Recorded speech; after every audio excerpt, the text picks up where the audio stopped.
À l'écoute de Radio Mali, il est 13h, c'est l'heure de votre journal de la mi-journée.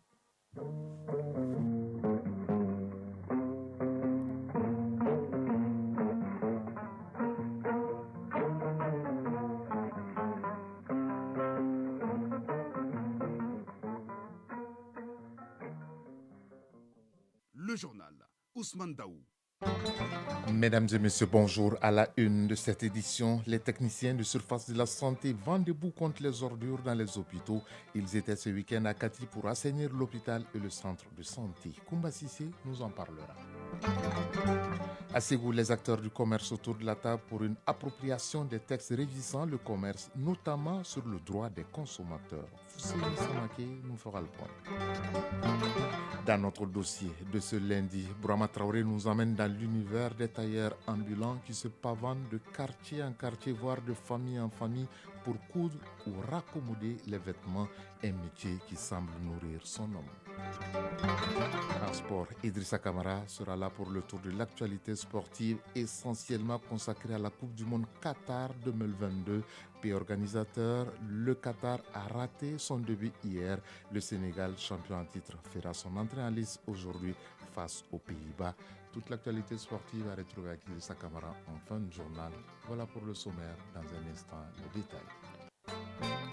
Lundi 21 novembre 2022. Mesdames et messieurs, bonjour et bienvenue dans votre journal de la mi-journée. Je le disais dans les titres, l'association des techniciens de surface du secteur de la santé poursuit ses activités de nettoyage dans les structures sanitaires du Mali. Ce week-end, l'association était au CHU de Kati et au centre de santé de référence de la localité pour les rendre plus propres. Ce geste contribue à promouvoir l'assainissement au Mali. La cérémonie de lancement des travaux était présidée par la ministre de la Santé et du Développement social, Koumba Sissi. Après avoir tenu des journées de salubrité dans plusieurs structures sanitaires de la ville de Bamako, ce samedi, c'était le tour du CHU de Kati et du CCRF de la ville. Le coup de balai est donné par la marraine de l'activité, Djeminatou Sankaré, ministre chargée de la Santé. L'initiative est de l'Association des techniciens de surface du secteur de la santé. Elle entend rendre ces espaces publics plus propres. Mamadou Balo, président de l'Association des techniciens de surface du secteur de la santé. Depuis que nous avons commencé cette journée de salubrité, les femmes se sont beaucoup impliquées. Nous sommes fiers et nous demandons à tous de se joindre à nous pour promouvoir l'assainissement au Mali. Comme on le dit couramment, l'assainissement et la santé vont de pair, raison pour laquelle l'acte est salué par les autorités sanitaires.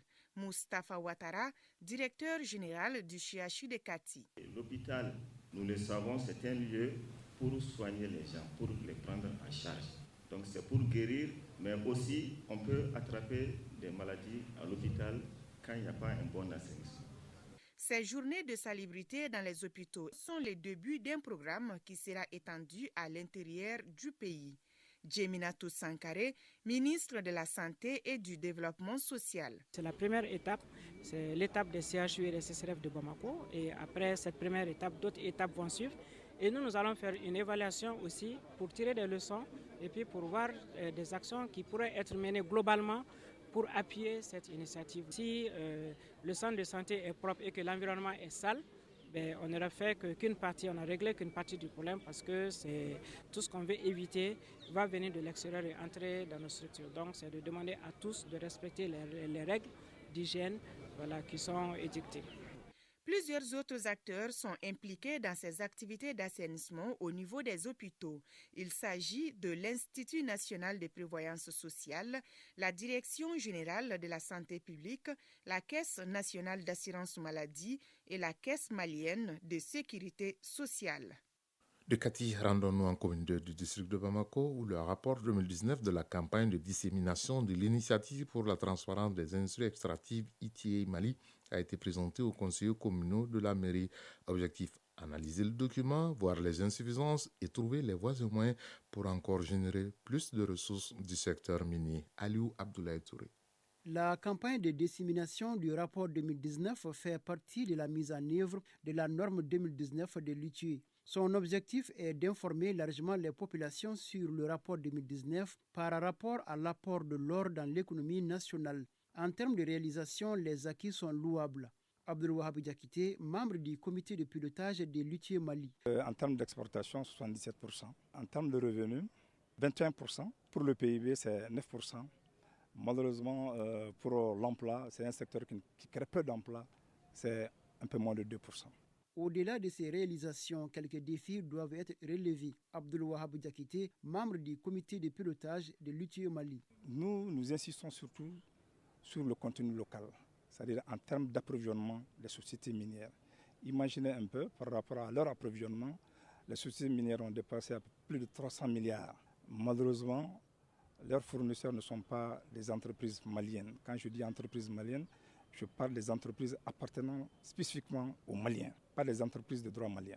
L'UTIE Mali entend renforcer davantage les capacités des opérateurs miniers. Radio Mali à Ségou et environ 96.8 MHz en FM. Et à 13h05, nous nous rendons dans la cité des Balanzans où les textes régissant le commerce en République du Mali sont largement expliqués aux acteurs du secteur. C'est à la faveur d'une rencontre initiée à Ségou par la Chambre de commerce et d'industrie du Mali en partenariat avec le ministère de l'Industrie et du Commerce.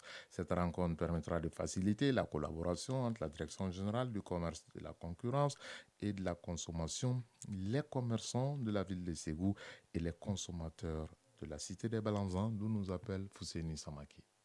C'est pour une meilleure dissémination des textes régulant le commerce que la Chambre de commerce et d'industrie du Mali, en partenariat avec la Direction générale du commerce, de la concurrence et de la consommation, rencontre les différents acteurs de la chaîne commerciale sur ces textes. Boukadari Doumbia, directeur général du commerce, de la concurrence et de la consommation. Nous avons identifié 3 textes. La loi qui régit la concurrence, le texte portant lutte contre les pratiques commerciales frauduleuses. Ensuite, la loi portant protection du consommateur. Un accent particulier sera mis sur cette loi portant protection du consommateur pour que le prix qui est appliqué soit effectivement le résultat de l'offre et de la demande. L'appropriation du contenu de ces textes s'inscrit dans le cadre de la lutte contre l'inflation des prix, la concurrence déloyale et autres maux qui minent le secteur du commerce. Ibrahima Doukouré, président de la Chambre régionale de commerce et d'industrie de Ségou. Si les autorités commerciales viennent nous guider sur les textes qui régulent le commerce, c'est salutaire. Il y aura moins d'erreurs après cette rencontre. Daouda Diara, préfet du cercle de Ségou. L'organisation de cette journée répond à un double impératif, celui de renforcer les compétences des ressortissants, tenus de respecter les textes et de faciliter la coopération entre ceux-ci et les autres acteurs en charge de l'application de la loi en matière de commerce. Cette initiative permettra de réguler le commerce qui représente 65% du produit intérieur brut malien, selon les représentants du ministère de l'Industrie et du Commerce. Ségou Fousseini Samake et Bakary Traoré pour l'ORTM. Actualité hors du Mali. Le 18e sommet de la francophonie s'est achevé hier à Djerba en Tunisie avec la reconduction de la secrétaire générale Louise Mouchika-Wabo à la tête de l'organisation pour un second mandat. Placé sous le signe numérique et de l'économie, le sommet de Djerba aura pourtant été très politique. Les tensions sur le continent et dans le monde étaient en effet au menu des échanges des chefs d'État réunis à Djerba. Le président kenyan William Ruto est arrivé hier à Kinshasa pour une visite officielle durant laquelle il va rencontrer son homologue Félix Tshisekedi. Au cours de cette rencontre, les deux chefs d'État doivent discuter d'investissement, d'intégration régionale et surtout évoquer la situation sécuritaire dans l'Est de la République démocratique du Congo. Ce déplacement du président kenyan fait suite à celui de son prédécesseur Uhuru Kenyatta, désormais médiateur de la communauté d'Afrique de l'Est EAC pour la RDC. La Guinée équatoriale a organisé hier ses élections générales. 3 candidats étaient en lice, dont le président sortant, Teodoro Obiang-Nguema, qui briguait un 6e mandat après 43 ans passés à la tête du pays. Le vote s'est déroulé dans près de 3000 bureaux à travers le pays. Les résultats provisoires seront annoncés en fin de semaine par la commission électorale. Ensuite, la Cour constitutionnelle se prononcera sur la validité ou non des élections. Au Japon, le ministre des Affaires intérieures Minoru Terada a démissionné hier à la suite d'un scandale financier. Il devient ainsi le 3e membre du gouvernement à quitter ses fonctions en moins d'un mois. Minoru Terada a remis sa démission après publication d'informations de presse selon lesquelles le Premier ministre Fumio Kishida s'apprêtait à le limoger. Retour au Mali pour parler de notre dossier de tous les lundis. Vous les apercevez très souvent ou vous avez affaire à eux. Il s'agit des tailleurs ambulants qui sont des soulagements pour les portefeuilles. Au quotidien, ils sont nombreux à faire le tour des quartiers à la recherche d'habits à coudre.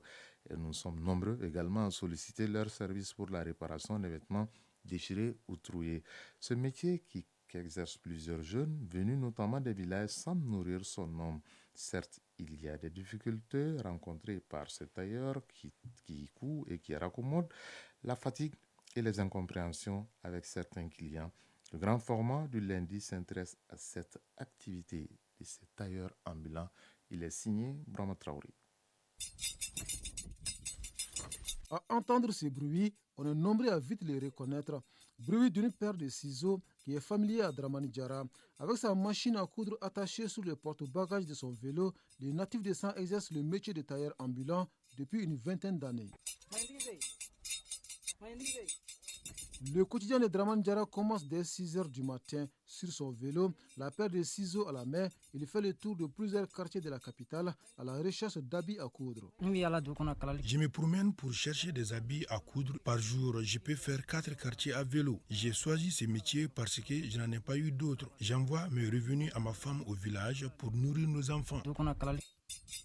Comme Dramani Diarra, Souleymane Coulibaly excelle également dans le domaine. Mais finalement, lui a décidé de ne plus se promener et c'est sur une natte qu'il reçoit des clients venus réparer leurs habits. Je suis venu à Bamako pour chercher de l'argent et j'ai choisi ce métier par amour. Au tout début, je me promenais à vélo à la recherche d'habits à coudre. Mais aujourd'hui, je couds sur place.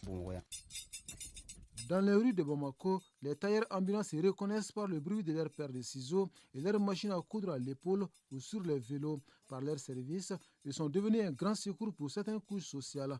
Fatmata Diallo est une cliente.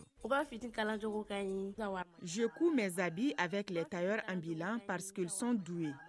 Leur service est rapide et moins cher. Je trouve que c'est plus économique que d'amener ces habits dans un atelier de couture qui coûte cher et tu peux faire des semaines avant d'avoir tes habits. Par leur ingéniosité, les tailleurs ambulants redonnent une seconde vie aux vêtements troués ou déchirés. Qu'il s'agisse des pantalons, des robes ou encore des chemises, ces habits reçoivent un coup de lifting au grand bonheur des clients comme Hamidou Maïga et Modibo Koulibaly. Je donne fréquemment des vieux habits. Je n'ai jamais amené d'habits neufs pour le coudre entièrement. Dans ma tête, ils sont là pour juste faire des petites rectifications. Je préfère aller chez les tailleurs plus expérimentés. Les ateliers de couture sont souvent débordés. Certains refusent même de les réparer, les habits déchirés. J'apprécie beaucoup le travail des tailleurs ambulants qui nous font gagner du temps. Je pense qu'on doit encourager ces jeunes. Appelés en Bamanankan, Machine Tigi ou Toglo Toglo, ces tailleurs de fortune font partie aujourd'hui de l'identité de la capitale des Trois Caïmans. De façon générale, leur service est apprécié par des clients, même si certains gardent toujours un mauvais souvenir, comme Assetou Fomba. J'ai l'habitude de coudre avec ces tailleurs. Quand même, quand je leur donne mes habits troués ou déchirés, ils font bien ça. Mais une fois, je leur ai donné un de mes nouveaux wax et ça n'a pas du tout été à la hauteur de mes attentes. Jusqu'à ce que j'ai donné ça à notre bonne. Je n'ai même pas pu porter ça. C'était quand même moins cher. Bien qu'ils raccommodent les habits déchirés à des tarifs très modestes, les tailleurs ambulants semblent tirer leur épingle du jeu, à l'image de Dramani Diarra, devenu le principal soutien de sa famille. Je remercie Dieu parce que grâce à ce métier, j'ai pu m'acheter 2 motos. J'en ai une au village et l'autre ici à Bamako. En revanche, Souleymane Coulibaly juge le métier moins rentable. À l'en croire, les revenus ne reflètent point les efforts fournis. En chiffres, il a moins de 5 000 francs CFA de recettes par jour. Ce métier n'est pas assez lucratif. Ça aide, mais pas complètement. Généralement, je gagne seulement 3 000 francs CFA par jour. Si le métier de tailleur ambulant semble nourrir certains, ce n'est pas le cas pour d'autres, mais tous partagent la fatigue du travail et quelques incompréhensions avec des clients. Draman Diarra et Souleymane Koulibaly nous racontent. La difficulté de ce métier, c'est la promenade à vélo qui dure toute une journée. Et le soir, on se rend compte qu'on n'a pas gagné assez d'argent. Aussi, à Bamako, c'est dur de manger à sa faim car un plat de riz coûte 200 francs.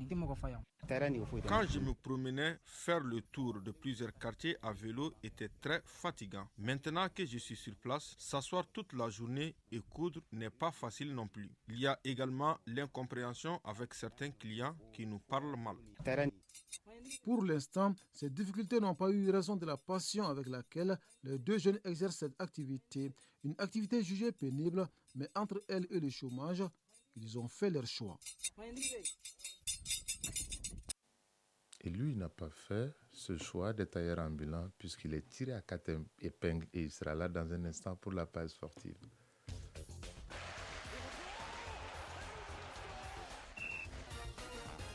Et d'Idrissa Camara que j'ai tout le plaisir de retrouver pour ces 13h dans la page sportive après un bon moment. Bonjour Idrissa. Osandao, bonjour. L'actualité du football est dominée par la 22e édition de la Coupe du Monde. En match inaugural, le Qatar, pays organisateur, n'a pas fait le poids face à l'Équateur, qui l'a battu 2-0.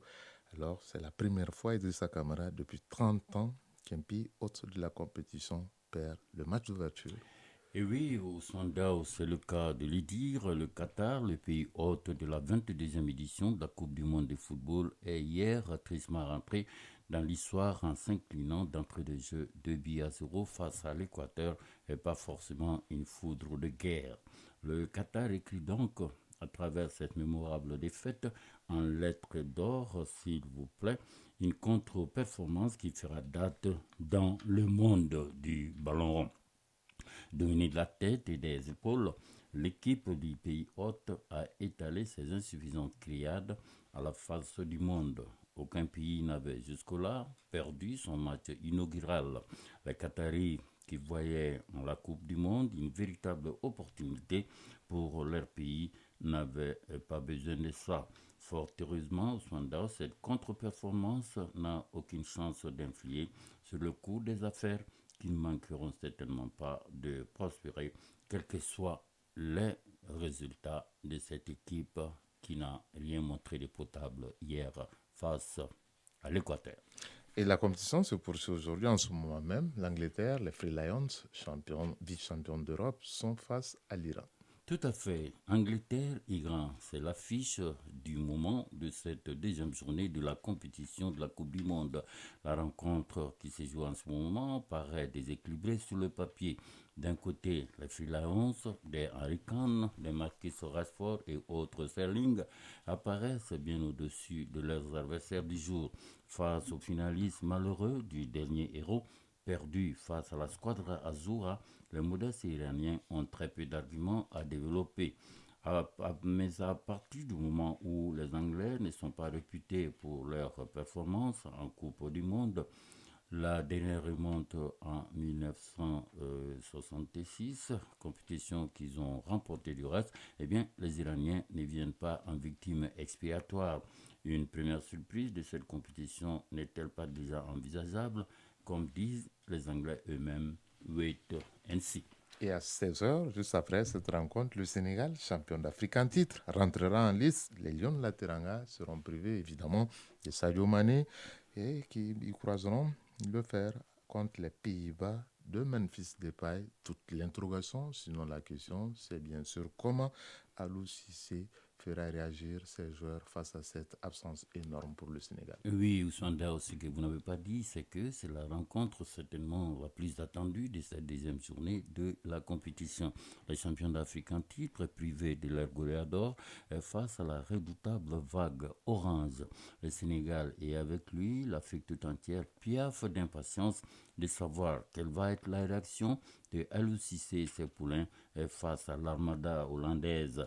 Mais une compétition telle que la Coupe du Monde nous a-t-elle pas habitués à des surprises que rien n'a priori n'est impossible. Du reste, ils ne sont pas rares ceux qui pensent au contraire que l'absence de Sadio Mané pourrait plutôt constituer pour ses camarades une source supplémentaire de motivation. Notre consultant, Mohamed Soumaré, est de cela. Voici son analyse. Une équipe des Pays-Bas qui en veut réellement, avec son football rapide, fait de transition rapide et d'efficacité, face à une équipe du Sénégal qui va essayer de les contenir et qui, en l'absence de Sadio Mané, le leader technique de l'équipe, va essayer de nous prouver que c'est au-delà des individualités, c'est un groupe, et là, un groupe qui évolue depuis un moment ensemble. Vous savez, sur un match, une équipe africaine est capable de battre n'importe quelle équipe.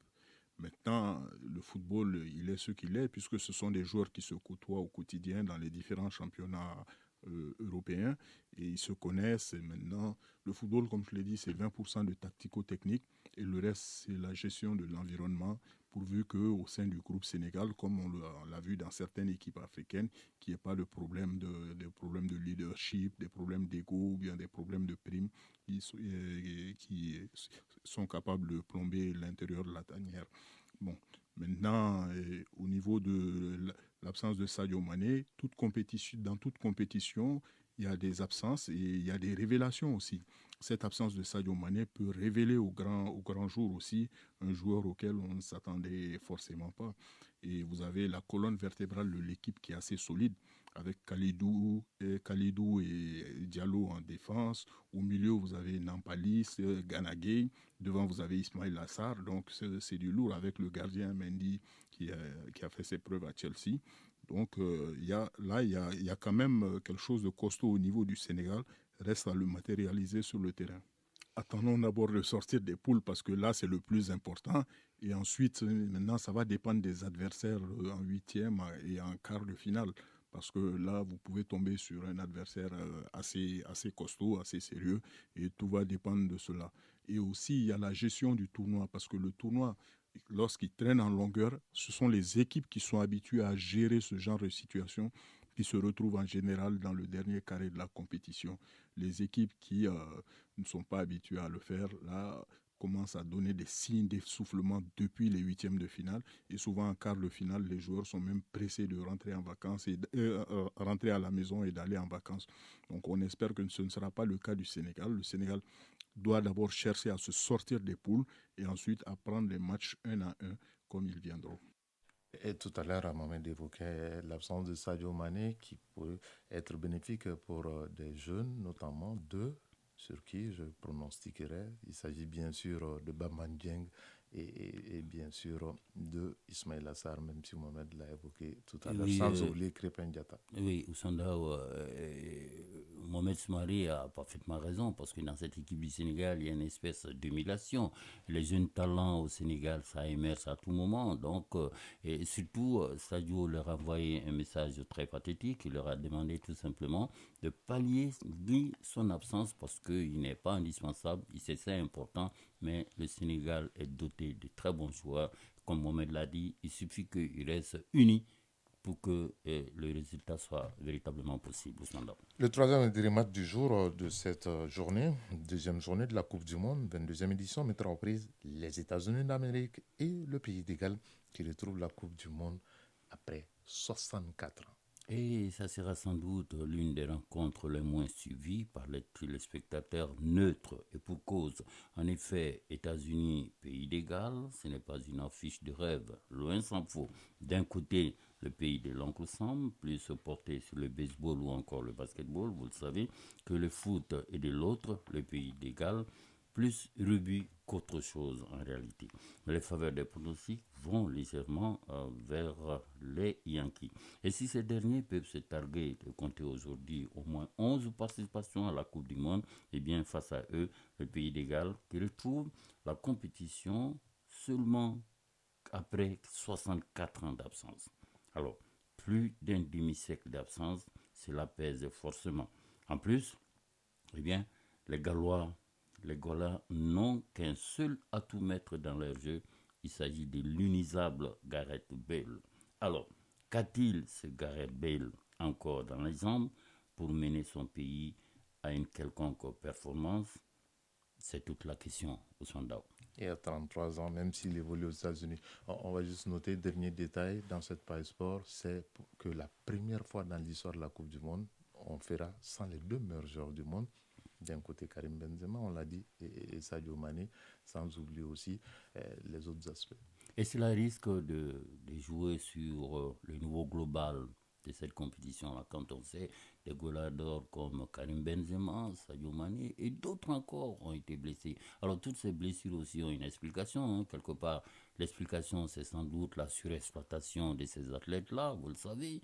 Ces athlètes-là sont surexploités par leur mentor, parce que c'est effectivement cela. Et donc ils arrivent à cette compétition esquintée, diminués de leur force, et voilà, la moindre des choses, on est blessé, et aujourd'hui, la compétition se trouve, en tout cas, diminuée du point de vue qualité, c'est vraiment par l'absence de tous ces ténors-là, les Karim Benzema, les Sadio Mané, etc., etc. Alors, c'est assez compliqué. Merci Idrissa Kamara pour cette page sportive bien fournie, essentiellement consacrée à la Coupe du Monde Qatar 2022 à 13h25 à Dramani, région de Caille. C'est la fin de cette édition qui vous a été présentée par Ousmane Dao, mise en onde Bintou Traoré, mise en ligne Sekou Traoré, réalisation Maïmouna Guindo. Prochain rendez-vous avec l'actualité, c'est à 19h30. Vous serez en compagnie de Kouma Sissé. Gardez vos positions d'écoute dans un instant, les avis et communiqués. Si vous êtes à table, bon appétit. Si vous avez fini de manger, bonne digestion. Tout le plaisir a été pour nous de vous servir. Chacun de nous ne peut être une étoile, mais tâchons de briller pour éclairer là où nous sommes. Au revoir, bonne semaine à toutes et à tous et à très bientôt.